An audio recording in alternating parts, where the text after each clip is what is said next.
Hello friends, तो आज हम डिस्कस करेंगे BFM module a unit 3 correspondent banking and NRI accounts. तो हम ये दो पार्ट में वीडियो आएगा। पहला पार्ट में हम कॉरेस्पॉन्डेंट बैंकिंग डिस्कस करेंगे। इसमें हम देखेंगे कि डिफरेंट टाइप्स ऑफ जो ट्रांजेक्शन के लिए डिफरेंट कंट्रीज जो यूज़ करती है प्लेटफॉर्म, उसको डिस्कस करेंगे।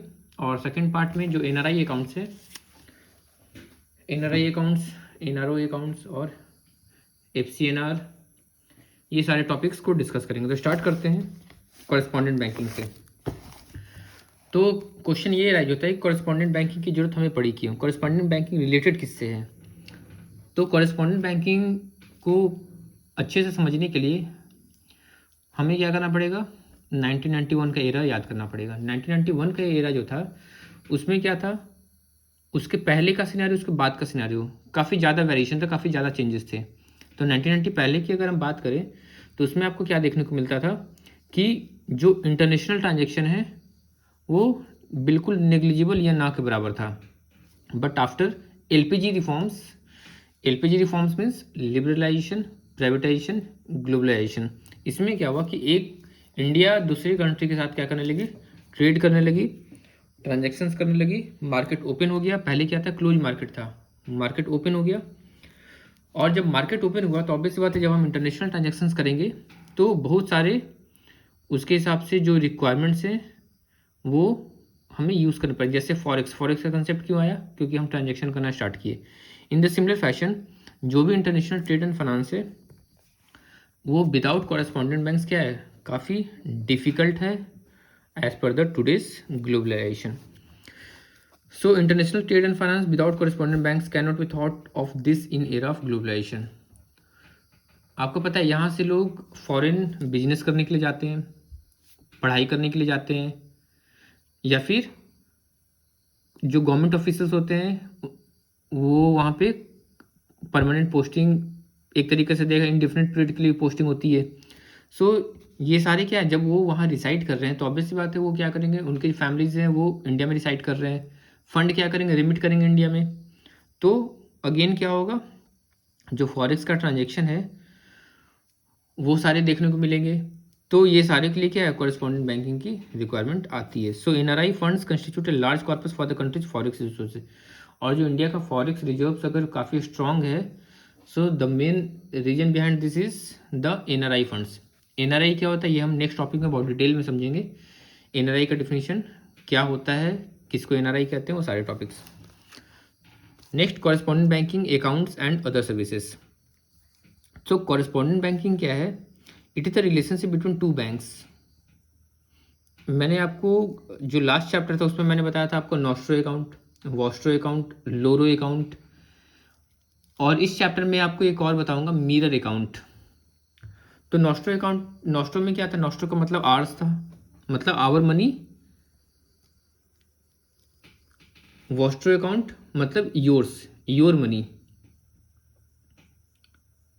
और लोरो मीन्स देयर।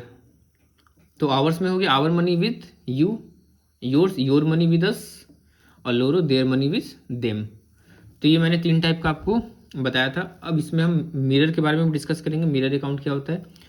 सो जब नोस्ट्रो अकाउंट की आप बात कर रहे हैं तो यहाँ पे क्या करते हैं, इंडिया क्या कर रहा है, फॉरेन बैंक में एक अकाउंट मेंटेन कर रहा है इन फॉरेन करेंसी। तो ऑब्वियस सी बात है, बिजनेस करने के लिए क्या चाहिए, दो बैंक के बीच में रिलेशनशिप स्टैब्लिश होना चाहिए, which have mutual accounts with each other. क्यों ऐसा करती है बैंक्स, ताकि जो इंटरनेशनल ट्रांजेक्शन है उसको इफेक्टिवली किया जा सके। Vice versa Vostro account, vostro account में क्या था, फॉरेन बैंक क्या कर रही है, इंडियन रुपी में इंडिया में बैंक क्या कर रही है, इंडियन बैंक में अकाउंट ओपन कर रही है जो इंडिया का बैंक से। तो ये क्या हो गया, ये आपका वॉस्ट्रो अकाउंट हो गया। So it's basically a relationship. Thus, correspondent banking is in a practice where a bank is able to handle business in another city or country through local banks there. तो bank क्या कर रही है, अपने business को handle कर सकती है effectively with the help of local banks over there. So the local bank is acting as what, it is acting as an agent of the former. और जब वो सर्विस रेंडर कर रही है तो ऑब्वियस सी बात है वो क्या करेगी, चार्ज करेगी in the form of commission, in the form of fees. तो वो क्या करते हैं, जो सर्विसेज रेंडर करते हैं उसके क्या करते हैं, चार्जेस लेते हैं। Next functions handle by correspondent banks. So आपको ये तो मोटिव समझ में आ गया। कॉरेस्पॉन्डेंट बैंक्स का जो मेन मोटिव वो क्या, इंटरनेशनल ट्रांजैक्शंस के लिए है। एक बैंक क्या कर रही है, दूसरे बैंक के साथ डील कर रही है ऑन द इंटरनेशनल प्लेटफॉर्म। तो इसका सबसे पहला जो पॉइंट है वो क्या है, it is largely use in international business operations. अब इसको हम समझते हैं पॉइंट वाइज, जो मेन 4 फंक्शन है, 5 फंक्शन। पहला आपका अकाउंट सर्विसेज। अकाउंट सर्विसेज के अंदर क्या सब पॉइंट्स हैं। अकाउंट सर्विसेज में बात करें तो अकाउंट से रिलेटेड क्या क्या काम हम कर सकते हैं। क्लियरिंग हाउस, आपको पता होगा क्लियरिंग हाउस क्या होता है। क्लियरिंग हाउस में क्या होते हैं, जैसे इंडिया की अगर हम बात करें, आप देखेंगे यहाँ पे क्या होते हैं, क्लियरिंग हाउस लगता था पहले।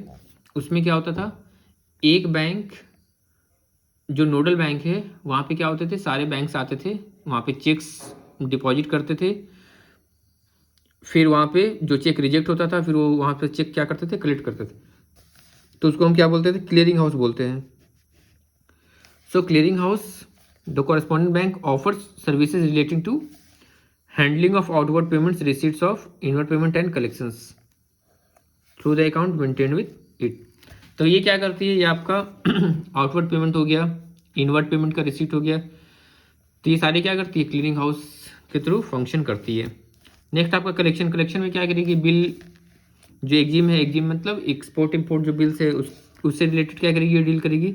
सो collection of export import bills. Next आपका पेमेंट्स। अगर हम पेमेंट की बात करें तो the correspondent bank handles and executes all payment instructions of the client bank.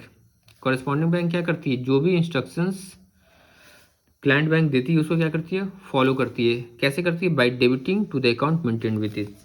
जो उस बैंक का अकाउंट उस पर्टिकुलर बैंक में है उसके अकाउंट को डेबिट करके क्या करती है, जो इंस्ट्रक्शंस है उसको फॉलो करती है।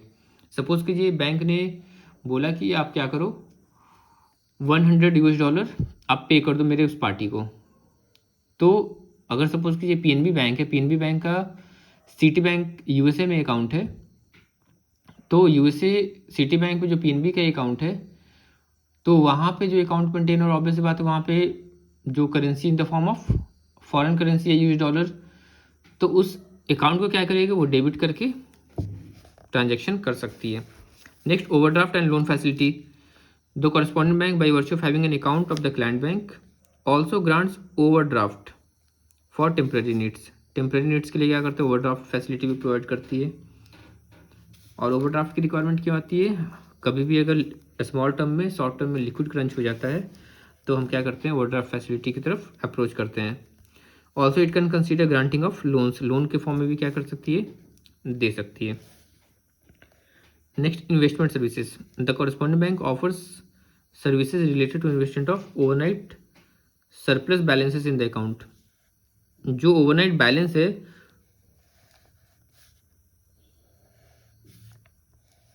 जो ओवरनाइट सरप्लस बैलेंस है वो क्या करती है, उसको इन्वेस्टमेंट के फॉर्म में यूज कर सकती है। So it offer services related to investment of overnight surplus balances in the account. Next आपका अदर सर्विसेज। अगर हम अदर सर्विसेज की बात करें तो अदर सर्विसेज में क्या क्या है, लेटर ऑफ क्रेडिट एडवाइजिंग, जो हमारा नेक्स्ट चैप्टर है उसमें लेटर ऑफ क्रेडिट को डिटेल में समझेंगे। लेटर ऑफ क्रेडिट क्या होता है, कितने टाइप्स के होते हैं, कितने लोग उसमें इन्वॉल्व होते हैं, ये सारे parameters. Again LC confirmation, banker acceptance, issuance of guarantees, foreign exchange services. So ये सारे क्या है, these are basically the functions that the corresponding bank can perform. Next bank accounts. So bank account मैंने आपको ये पहले डिस्कस कर लिया। Nostro account means our account with you, your account with us, vostro हो गया। लोरो मैंने आपको बताया था, नोस्ट्रो, वॉस्ट्रो, लोरो। लोरो में क्या होगा, देयर अकाउंट विद देम, ठीक है। इसमें मैंने आपको एग्जाम्पल के साथ ही बताया था, अगर आपको याद होगा, आईडीबीआई बैंक सिटी बैंक के साथ ट्रांजेक्शन करना चाह रही थी, बट उसका सिटी बैंक में कोई अकाउंट नहीं था, तो उसने क्या किया, पीएनबी को अप्रोच किया। पीएनबी क्या कर रही है, on behalf of IDBI transaction perform कर रही है, और उसके बदले में क्या कर रही है, वो कमीशन चार्ज कर रही है, तो वो क्या हो गया, लोरो अकाउंट। नेक्स्ट आपका मिरर अकाउंट।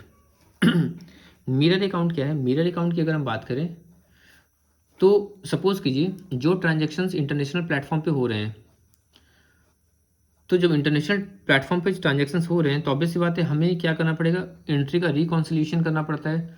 जब एंट्री का हम रिकॉन्सिलिएशन करते हैं तो हम क्या देखते हैं कि जो मेरे ट्रांजेक्शन्स फॉरेन में हो रहे हैं और यहाँ पे हम रिकॉन्सिलिएशन कर रहे हैं तो उसमें कोई मिसमैच न रहे। तो इसके लिए क्या होता है, इसके लिए हम क्या करते हैं, मिरर अकाउंट ओपन करते हैं। मिरर अकाउंट में क्या करते हैं, जो ट्रांजेक्शन्स इंटरनेशनल प्लेटफॉर्म पे फॉरेन करेंसीज में हो रहे हैं, सेम ट्रांजेक्शन को हम क्या करते हैं इन होम, मतलब जो भी आपका होम कंट्री है उसमें क्या करते हैं हम उस एंट्रीज को रिफ्लेक्ट करते हैं। इसका मतलब क्या होगा, और जब उस कंट्री में है, जब सपोज कीजिए इंडिया की बात करते हैं, इंडिया का अकाउंट मान लीजिए आपका सिटी बैंक लंदन में है, तो वहाँ पे क्या है आपका जो फॉरेन ट्रांजेक्शन्स हो रहे हैं, तो इंडिया में क्या करेगी, जो पीएनबी है वो क्या करेगी, एक अकाउंट अपना ओपन करेगी, that account is known as mirror account. और जितने भी ट्रांजेक्शन जो लंदन सिटी बैंक में हो रहे हैं वो सारे ट्रांजेक्शन्स को क्या करेगी, वो नोट डाउन करेगी कहाँ पे, आपके मिरर अकाउंट में। तो मिरर अकाउंट में जो है वो कौन से करेंसी में होगी, वो इंडियन करेंसी में होगी, मतलब रुपी में। तो इसका मतलब क्या होगा, इसमें दो करेंसीज भी इन्वॉल्व होती है।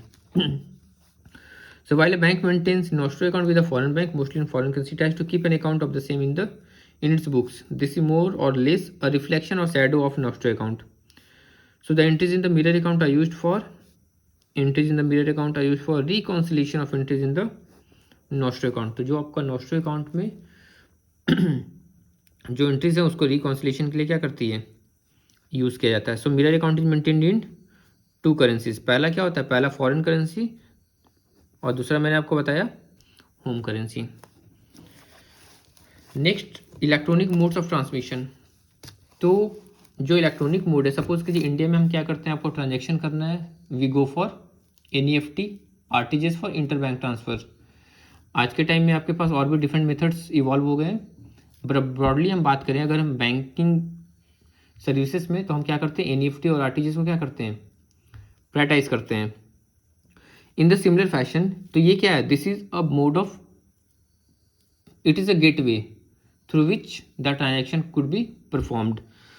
So SWIFT, CHIPS, CHAPS, RTGS, it's, तो ये क्या है, ये these are the electronic mode of transfer. मतलब सबका एम क्या है, टू मेक ट्रांजेक्शन। ट्रांजेक्शन का क्या है, एक प्लेटफॉर्म प्रोवाइड करना। स्विफ्ट में क्या करते हैं, मैसेज प्रोवाइड करते हैं, हम क्या करते हैं, सीक्रेट कोड से यहाँ मैसेज भेजते हैं, वहाँ क्या होता है, अगेन डिक्रिप्शन होता है, और फिर मैसेज में जो मेरा इंफॉर्मेशन या जो मेरा एडवाइस लिखा होता है वो क्या करती है, दूसरा बैंक उसको मानती है। सो स्टार्ट करते हैं स्विफ्ट।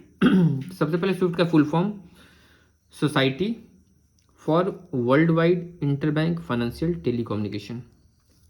कभी कभी एग्जाम में 0.5 मार्क्स में क्या आता है, ये क्वेश्चन आ जाता है। स्विफ्ट स्टैंड्स फॉर, इस तरीके से डायरेक्ट नहीं होगा, क्वेश्चन आएगा इन स्विफ्ट एफ स्टैंड्स फॉर। अब यहाँ पे 4 ऑप्शंस आ जाएंगे, फंक्शन, फाइनेंशियल, इस तरीके से आपके 4 ऑप्शंस आपको मिलेंगे। तो आपको क्या करना है, इसमें एक एक वर्ड आपको ध्यान रखना है। Society for world wide inter bank financial telecommunication. तो यहाँ पे आप देख रहे हैं ये सोसाइटी है ना, तो सोसाइटी किस तरह की सोसाइटी है, Swift is a basically cooperative society. So Swift क्या है, this is a cooperative society owned by member banks and financial institution. इसको ओन कौन करता है, जो मेंबर बैंक्स हैं और जो एफआईज हैं, फाइनेंशियल इंस्टीट्यूशन से। और अराउंड 11,000 फाइनेंशियल इंस्टीट्यूशंस इससे जुड़े हुए हैं और अराउंड 200 कंट्रीज में इसका स्प्रेड आउट है। तो स्विफ्ट में होता है क्या, इसमें BKE, बायलेटरल की एक्सचेंज, और ये आपका 24/365 अवेलेबल होता है। तो इस सिस्टम में क्या होता है, यहाँ पे इनबिल्ट सिक्योरिटी सिस्टम होता है जिसको हम क्या बोलते हैं, with automatic authentication of financial messages through bilateral की एक्सचेंज। सो BKE का फुल फॉर्म भी आपको ध्यान रखना है, बायलेटरल की एक्सचेंज। और ये आपका 24/365 डेज, मतलब ट्रांजेक्शन आपका क्या है, आपको पहले बताया था फॉरेन जो ट्रांजेक्शन होता है वो क्या होता है, 24/7 होता है, और ये आपका 365 डेज, मतलब पूरे साल ये क्या होता है, ये ट्रांजेक्शन्स होता है। और इसमें जो इनबिल्ट सिक्योरिटी है, जो ऑटोमेटिक क्या करता है, ऑथेंटिकेशन करता है फाइनेंशियल मैसेज का, किसके थ्रू करता है, थ्रू बायलैटरल की एक्सचेंज.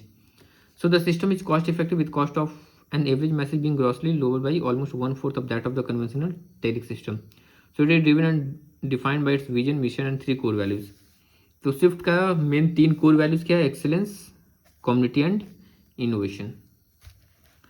नेक्स्ट, सो स्विफ्ट के थ्रू हम करते क्या है, स्विफ्ट के थ्रू क्या करते हैं, सपोज कीजिए हमने क्या क्या किया, कोई एलसी इशू किया, तो जो इशूइंग बैंक है वो क्या करेगी, जो दूसरे कंट्री में जो बैंक है एडवाइजिंग बैंक, उसको क्या करेगी, मैसेज ट्रांसमिट करेगी. तो मैसेज जो ट्रांसमिट करती है, that message is being transmitted by Swift.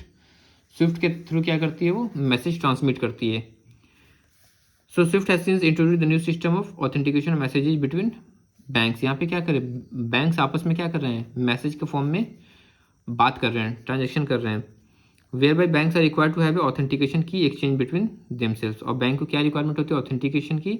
और जो ऑथेंटिकेशन की है वो आपका किससे, कौन सा सिक्योरिटी फीचर से होता है, बायलैटरल की exchange through a set format by use of relationship management application. और जो ये की एक्सचेंज करते हैं उसका फॉर्मेट क्या होता है, format in the form of relationship management application, जिसको हम स्विफ्ट BIC भी बोलते हैं, bank identifier code. Swift BIC इसके थ्रू क्या होता है, एक बैंक दूसरे बैंक को क्या करती है, रिकॉग्नाइज करती है. जैसे हम IFSC कोड के थ्रू क्या करते हैं, किसी भी पर्टिकुलर बैंक को और ब्रांच को क्या करते हैं, आइडेंटिफाई करते हैं. In the similar fashion for making transactions in Swift we require BIC bank identifier code. तो हमने क्या देखा, स्विफ्ट में क्या करते हैं, बेसिकली एक बैंक दूसरे बैंक को मैसेज ट्रांसमिट कर रही है फॉर परफॉर्मिंग द ट्रांजेक्शन्स. ये जब हम LC चैप्टर पढ़ेंगे तो उसमें मैं बताऊंगा कि जिस तरीके से जो हम मैसेज कम्युनिकेट करते हैं, इशूइंग बैंक, एडवाइजिंग बैंक, तो उसमें आपको ये और ज़्यादा क्लैरिटी आएगी. अभी के लिए आपको ये समझना है कि स्विफ्ट क्या है. स्विफ्ट आपका मैसेज ट्रांसमिट करने का एक मीडियम है जिसमें एक बैंक क्या करती है, दूसरे बैंक को इंस्ट्रक्शन देती है ट्रांजैक्शन परफॉर्म करने के लिए. दूसरा एग्जांपल देते हैं, आपने सुना होगा बैंक गारंटी. बैंक गारंटी में क्या होता है, SFMS, structured financial messaging system. तो बैंक गारंटी में जब SFMS के थ्रू क्या करते हैं, जो बेनिफिशरी है और जो इशूइंग बैंक है, इशूइंग बैंक क्या करती है, बेनिफिशरी के बैंक को मैसेज ट्रांसमिट करती है that I had issued a bank guarantee of rupees this much on behalf of this customer, amount rupees this to be valid till this much. तो ये message क्या करती है, ट्रांसमिट करती है. तो ये क्या है, ये मैसेज ट्रांसमिट करने का एक मीडियम है. आई होप ये आपको क्लियर हो गया होगा. Next, chips. अगेन चिप्स का फुल फॉर्म आपको ध्यान रखना है. चिप्स का फुल फॉर्म क्या है, clearing house interbank payment system. तो यहाँ पे आप देख रहे हैं clearing house interbank payment system. तो ये चिप्स जो है ये कहाँ पे यूज़ होता है, ये USA में यूज़ होता है. So it is a major payment system in USA. कब से यूज़ हो रहा है, ये 1970 से. ये कम्प्लीटली क्या, फुल्ली ऑटोमेटेड है. Computer based messaging and net settlement payment system use by major banks for settlement of large part of $US payment in USA. और इसको काफ़ी ब्रॉडली यूज़ किया जाता है. और जो मेजर चंक हैं आपका $US सेटलमेंट का, वो किसके थ्रू किया जाता है, थ्रू चिप्स. चिप्स को इस्टेब्लिश किसने किया था, so it was establish by New York clearing house. New York clearing house ने क्या किया था, चिप्स को इस्टेब्लिश किया था as a substitute to paper cheques. ये बेसिकली क्या था, एक सब्स्टिट्यूट था पेपर चेक्स के. Over the period CHIPS has grown both in volume and growth in number of banks with a membership of 49 banks at present. और आज की date की हम बात करें तो अराउंड 49 बैंक्स हैं वो इससे एसोसिएटेड हैं. और with the passage of time इसका volume of transaction and number of transaction ये क्या हो रहे हैं, इंक्रीज कर रहे हैं. सो चिप्स में क्या होता है, the system uses CHIP participant codes. इसमें क्या होते हैं, पार्टिसिपेंट कोड्स होते हैं जिससे हम क्या करते हैं, आइडेंटिफाई करते हैं पार्टिसिपेंट्स को. तो पार्टिसिपेंट्स कोड्स का पर्पस क्या हो गया, पार्टिसिपेंट्स को आइडेंटिफाई करना. सेकेंड होता है आपका UID नंबर दिया जाता है. UID नंबर के थ्रू हम क्या करते हैं, जो बेनिफिशियरी अकाउंट है उसको हम क्या करते हैं, आइडेंटिफाई करते हैं. So the banks maintaining a US dollar nostro accounts with any of the US banks, US based banks are given a specific UID number. तो यहाँ पे क्या देखा, the banks maintaining US dollar nostro accounts, अगर कोई भी bank nostro account maintain कर रहे हैं इन US dollar with any of the US based banks, तो उनको एक स्पेसिफिक UID नंबर दिया जाता है। तो UID नंबर के थ्रू क्या करते हैं उनको, ये यूनिक आइडेंटिफिकेशन नंबर है जिससे हम बेनिफिशियरी को क्या करते हैं, आइडेंटिफाई कर लेते हैं। और ये क्या करती है, this facilitates straight through processing, STP। तो ये सारे फुल फॉर्म आपको ध्यान रखने हैं। STP आपका क्वेश्चन इस तरीके से आ सकता है, STP in CHIPS stands for, so straight through processing. तो STP का फुल फॉर्म है straight through processing of most of the interbank payments and receipt through the system. So CHIPS is operative only in New York, ये आपका सिर्फ New York में क्या है, operative है।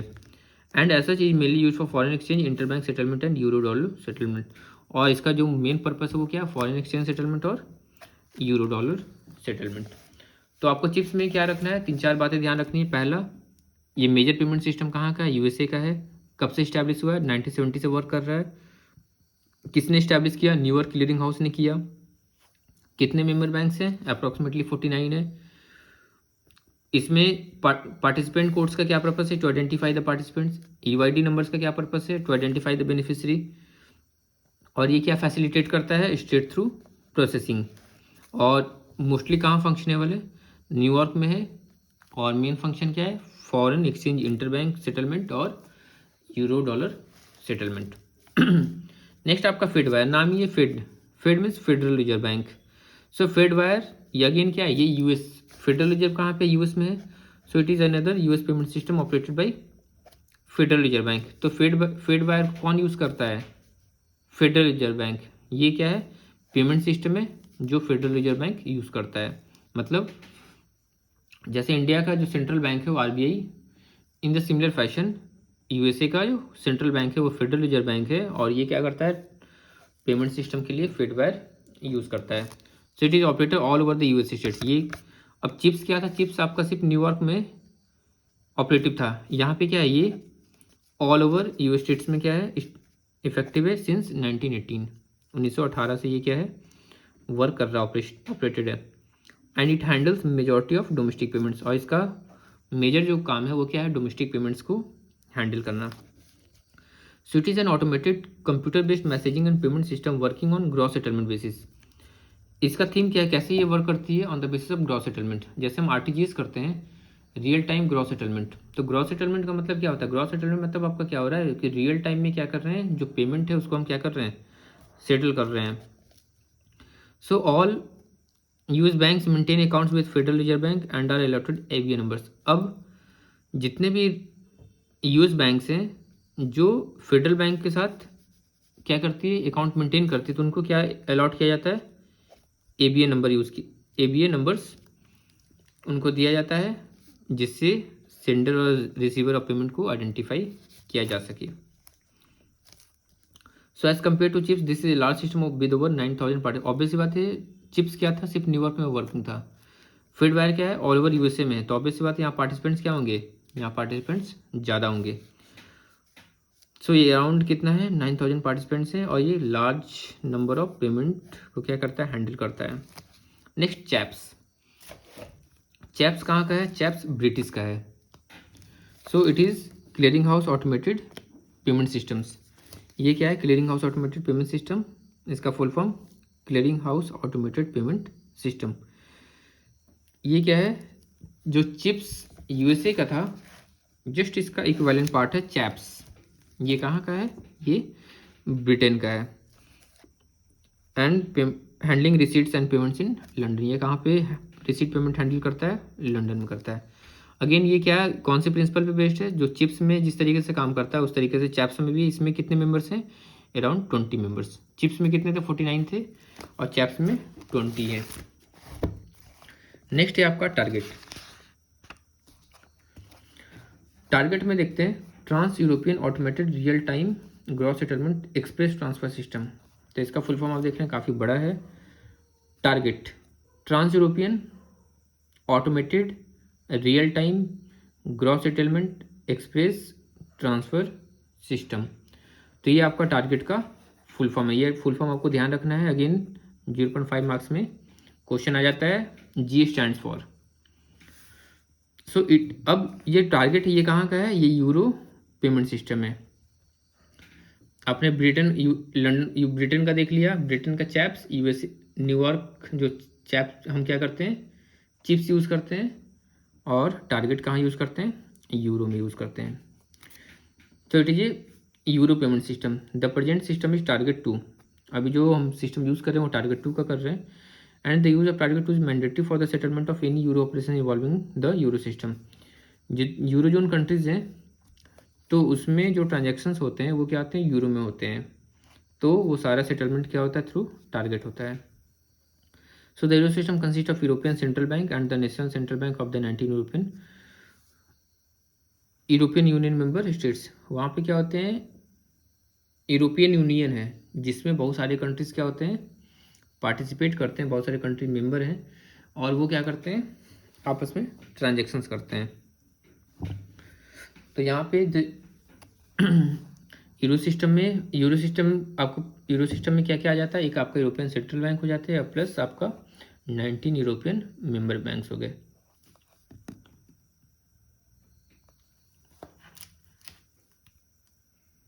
सॉरी लाइट चला गया। तो ये आपका टारगेट हो गया। नेक्स्ट है RTGS plus and EBA. RTGS plus and EBA, these are other euro clearing system with RTGS plus being a German hybrid clearing system। RTGS plus जो है ये कहाँ का है, ये जर्मनी का है। And operating as an European oriented real time gross settlement and payment system. और ये क्या करता है, आपका European oriented real time gross settlement, जैसे आपका आरटीजीएस करते हैं उसी तरीके से यहाँ पे क्या होता है, ट्रांजेक्शन्स की सेटलमेंट होती है।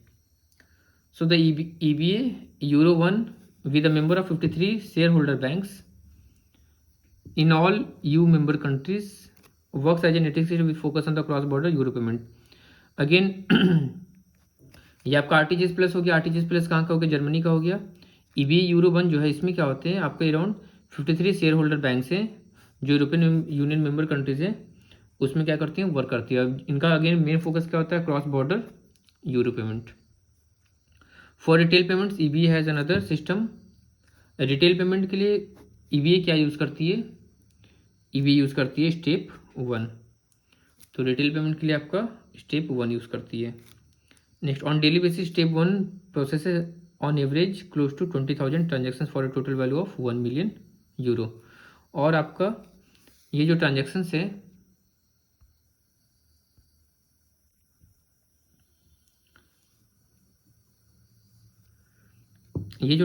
हैं on daily basis step 1 processes on average close to 20,000 transactions. और स्टेप 1 के थ्रू अराउंड कितने ट्रांजेक्शन्स करते हैं, 20,000 ट्रांजेक्शन्स को परफॉर्म करते हैं, और इसकी वैल्यू कितनी होती है, around 1 billion euro. Next step 2। Step 2 क्या होता है, यूरो जोन में अगेन यूज़ करते हैं। Again it facilitates straight through processing to member banks using industry standards. It is a pan European automatic clearing house, PACH। PACH का full form आपको ध्यान रखना है, pan European automatic clearing house. Again तो हमने क्या देखा यहाँ पे आरटीजीएस प्लस ईबीए में, कि आरटीजीएस प्लस क्या है, ये आपका यूरो क्लियरिंग सिस्टम है जिसमें जर्मन हाइब्रिड क्लियरिंग सिस्टम क्या करते हैं, यूज़ करते हैं। और अराउंड इसमें कितने पार्टिसिपेंट्स हैं, अराउंड 90 पार्टिसिपेंट्स हैं। अगेन ईबीए यूरो 1 इसमें क्या है, 53 शेयर होल्डर बैंक्स हैं, और ये क्रॉस बॉर्डर यूरो पेमेंट पे फोकस करती है। सिमिलरली स्टेप यहाँ पे क्या होता है, रिटेल पेमेंट के लिए स्टेप 1 प्लेटफॉर्म यूज़ किया जाता है जिसमें अराउंड 200 मेंबर्स हैं अक्रॉस यूएस जोन। और स्टेप 2 में क्या है, it is also use in EU zone which facilitates straight through processing. तो आपसे पूछा स्टेप 1 स्टेप 2 में कौन स्ट्रेट थ्रू प्रोसेसिंग को फैसिलिटेट करता है, तो आंसर क्या होगा, step 2 to member bank using industrial standard. और ये क्या है, it is a pan European automatic clearing house, और इसको हम शॉर्ट में PACH भी बोलते हैं, for retail payments in euro. Next RTGS NEFT in India. आपको पता है आरटीजीएस और एनईएफटी, आरटीजीएस एनईएफटी में बेसिक डिफरेंस क्या होता है कि आरटीजीएस का मिनिमम अमाउंट जो है वो 2 लाख होता है। 2 लाख से ऊपर जब आपको ट्रांजैक्शन करना होगा तभी आप क्या कर सकते हैं, आरटीजीएस कर सकते हैं। इसमें कोई भी अपर लिमिट नहीं होती है और लोअर लिमिट है वो 2 लाख होती है, मतलब 2 लाख से ऊपर के ट्रांजेक्शन होने चाहिए। एनईएफटी में क्या होता है, एनईएफटी में आपका कोई लोअर लिमिट नहीं है, कोई अपर लिमिट नहीं है। यहाँ पे आप क्या कर सकते हैं, कितने भी अमाउंट का ट्रांजैक्शन कर सकते हैं। और आपको पता है कि आरटीजीएस और एनईएफटी अब क्या हो गया, ये दोनों जो है 24/7 फैसिलिटीज़ इंडिया में प्रोवाइड की जा रही है। मतलब 24/7 क्या कर सकते हैं आप, एनईएफटी आरटीजीएस कर सकते हैं। और एनईएफटी जो है पहले क्या होता था, पहले एनईएफटी में कितने बैचेस बनते थे 23 बैचेस बनते थे। अब क्या हो गया, अब आपका हर आधे घंटे पे एक बैच बनता है। मतलब और पहला बैच है वो आपका 12:30 से स्टार्ट होता है और 24/7 तो आप काउंट कर लीजिए कि एक घंटे में कितने बैच हो गए, 2। एक घंटे में 2 बैच हो गए। आपके पास एक दिन में कितने घंटे हैं, 24 आवर्स, तो टोटल कितने बैचेज हो गए, 48। तो टोटल 48 बैचेज आपके एनईएफटी में होते हैं। एनईएफटी का फुल फॉर्म है national electronic fund transfer. RTGS same real time gross settlement. तो यहाँ पे क्या होता है, यहाँ पे मैंने आपको बताया इसमें मिनिमम ट्रांजेक्शन आपका 2 लाख होता है और इसको आरटीजीएस को मेंटेन कौन करता है, ये इंपॉर्टेंट है। It is being maintained by IDBRT. इसको मेंटेन करते हैं आईडीबीआरटी हैदराबाद, जो क्या करता है, which connect all banks to a central server maintained at RBI. जितने भी बैंक्स जो आरटीजीएस परफॉर्म कर रही है उसको क्या करता है, सेंट्रल सर्वर से ये कनेक्ट करता है। एनईएफटी में क्या होता है, एनईएफटी में बैच होता है, हर आधे घंटे पे क्या होता है, एक बैच के फॉर्म में क्या होता है वो प्रोसेस होता है। तो ये आपका एनईएफटी हो गया और मैंने सारे इंपॉर्टेंट पॉइंट्स आपको बता दिए। यहाँ पे जो ये इन्फॉर्मेशन लिखा हुआ ये पुरानी इन्फॉर्मेशन है, ये अब 24/7 हो चुका है। नेक्स्ट मूव करते हैं।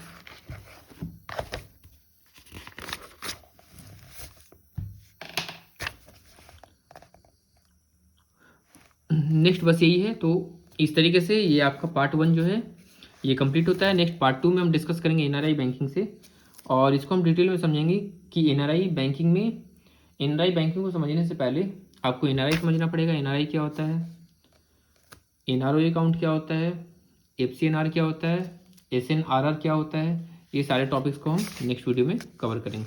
तो मिलते हैं आपसे नेक्स्ट वीडियो में। धन्यवाद।